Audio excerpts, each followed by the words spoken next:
भी दिया जा रहा है और सेना भी अब खुल के काम कर पा रही है। जिस तरीके से सरकार में कुछ निर्णय लिए गए और उन निर्णयों के माध्यम से सेना को जो मजबूती दी गई है, तो दुश्मन देश भी इस समय खौफ खा के बैठा है भारत से। और क्योंकि आज स्वतंत्रता दिवस है और सेनाओं के, जैसे कि जनार्दन पांडे जी ने कहा पहले ही कि जिन क्रांतिकारियों ने हमें आजादी दिलाई उनके लिए तो हम नतमस्तक है ही, लेकिन जो आज सैनिक सरहद पर है और इसलिए है ताकि हम हमेशा आजाद रहे, उन सैनिकों को भी हम लोग तहे दिल से प्रणाम करते हैं। तो अनीता जी, क्या आज आप प्रस्तुत करने वाली है सेना के लिए, उन क्रांतिकारियों के लिए?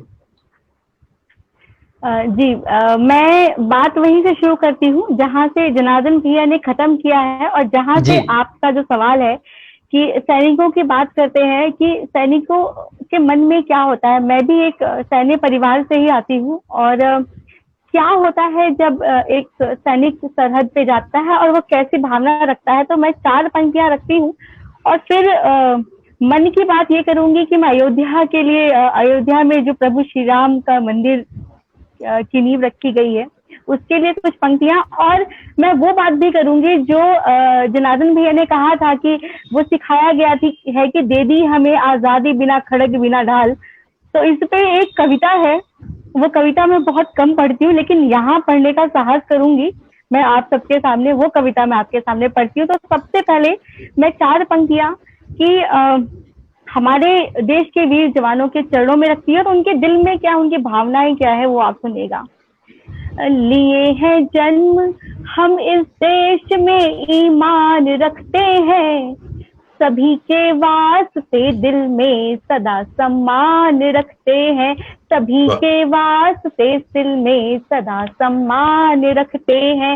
वतन की आबरू रखने की खातिर हिंद की सेना, वतन की आबरू रखने की खातिर हिंद की सेना, हर एक रिश्ते से ऊपर मुल्क हिंदुस्तान रखते हैं, हर एक रिश्ते से ऊपर मुल्क हिंदुस्तान रखते हैं। जैसा कि भैया ने कहा कि जब वो जाते हैं तो उनके लिए हमारा देश हिंदुस्तान सबसे ऊपर होता है।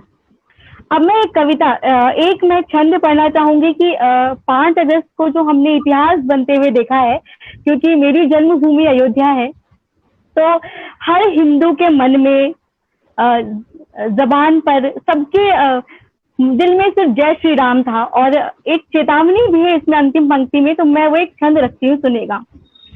मंदिर बनेगा प्रभु राम का अयोध्या जी में, मंदिर बनेगा प्रभु राम का अयोध्या जी में, देश में समूचे अब राम राज्य आएगा, हिंद जो है हिंदुओं के नाम से है जाना जाता, हिंद जो है हिंदुओं के नाम से है जाना जाता, सूर्य की ही भांति पूरे जग में समाएगा, व्याप्त रोम रोम में है राम का लिखा है नाम, व्याप्त रोम रोम में है राम का लिखा है नाम, हो किसी भी धर्म का वो खुशियां मनाएगा, और जो नहीं है साथ खड़ा मंदिर निर्माण में वो, ये चेतावनी है, जो नहीं है साथ खड़ा मंदिर निर्माण में वो, कितना बड़ा हो देशद्रोही ही कहाएगा, कितना बड़ा हो देशद्रोही ही कहाएगा।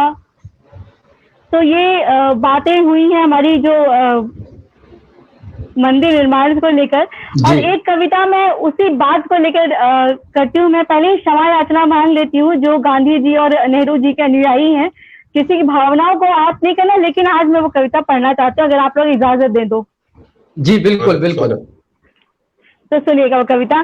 सीधी सीधी भाषा में एक दृश्य दिखाने आई हूँ, सीना छलनी कर दे पल में साक्ष्य दिखाने आई हूँ, सीधी सीधी भाषा में एक दृश्य दिखाने आई हूँ, सीना छलनी कर दे पल में साक्ष्य दिखाने आई हूँ, पहले नमन करूँ जिनने आजादी दिलवाई हमको, नेहरू जी गांधी जी बारंबारी नमन करूँ तुमको, नेहरू जी गांधी जी बारंबारी नमन करूँ तुमको, जब से शासन शुरू हुआ तब से ही फैली गाथा है, जब से शासन शुरू हुआ तब से ही फैली गाथा है, जिस कुत्ते को दूध पिलाया उसी ने हमको काटा है, जिस कुत्ते को दूध पिलाया उसी ने हमको काटा है।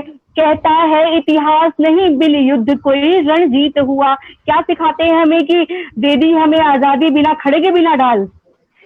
कहता है इतिहास नहीं बिन युद्ध कोई रणजीत हुआ, गालों पर चाटे खाने से कहा कोई भयभीत हुआ, चाटे खा लेने से ये आजादी नहीं मिली हमको, चाटे खा लेने से ये आजादी नहीं मिली हमको, जंग लड़े थे खून बहा खैराती नहीं मिली हमको, युद्ध कारगिल कहता है जीना है तो लड़ना होगा, युद्ध कारगिल कहता है जीना है तो लड़ना होगा, बलवंत योगेंद्र सिंह बनना जैसा हमको बनना होगा। और आगे सुनिएगा कि बहुत बहुत शुक्रिया। गलत पाठ का गलत नतीजा देखा सीखा जाना है। हमें हमेशा गलत सिखाया गया इतिहास में। गलत पाठ का गलत नतीजा देखा सीखा जाना है। श्वेत कबूतर क्यों छोड़े थे अब हमने पहचाना है। लड़कर अंग्रेजों से पूरा देश बचाया था हमने। भारत की गौरव गाथा हर ओर सुनाया था हमने। भारत की गौरव गाथा हर ओर सुनाया था हमने। कैसा था नेतृत्व कि जिन्ना तानाशाही कर डाला। कैसा था नेतृत्व कि जिन्ना तानाशाही कर डाला। उसके गैर इरादे थे जिसको तुम लोगों ने पाला। उसके गैर इरादे थे जिसको तुम लोगों ने पाला। ये कैसा समझौता था हर ओर से हम पर गाज गिरी। बंटवारा माँ का कर डाला तनिक न तुमने लाज धरी। आधा भारत देकर चैन की नींद नहीं हम सो आए। आधा भारत देकर न चैन की नींद नहीं हम सो पाए। जीत के बारंबार तुम्हारी करनी से सब खो आए। सन 47 प्रथम युद्ध था जिसमें जन्नत रोई थी। सन 47 प्रथम युद्ध था जिसमें जन्नत रोई थी। तब कश्मीर पर कब्जा करके तुमने असमत खोई थी। बंटवारे के बाद भी हमने वो समझौता झेला था। 1/3 हिस्सा सपना देकर तुमको भेजा था। फिर तुमने ना लाज धरी औकात दिखाया 65 में। 17 दिन के युद्ध में तुमको धूल चटाया था हमने। तुमने क्या सोचा था मोदी राज में भी दोहराओगे। तीर्थंकर जी आप कह रहे थे ना समय बदल गया है। तुमने क्या सोचा था। ये उन लोगों के लिए जो अपनी मनमानी करते सोचते आज भी हम वही कर सकते हैं जो पहले करते थे। तुमने क्या सोचा था मोदी राज में भी दोहराओगे। घुस करके घाटी में फिर निर्दोषों को दफनाओगे। और सुनिए शेर के आगे कुत्तों की कोई औकात नहीं होती। जिन पर बरसाने हो जूते उनसे बात नहीं होती। जिन पर बरसाने हो ये जनार्दन भैया आप समझ रहे हैं हम कहाँ इशारा कर रहे हैं। आर्यन जी आप बिल्कुल समझ रहे हैं कि जिन पर बरसाने हो जूते उनसे बात नहीं होती।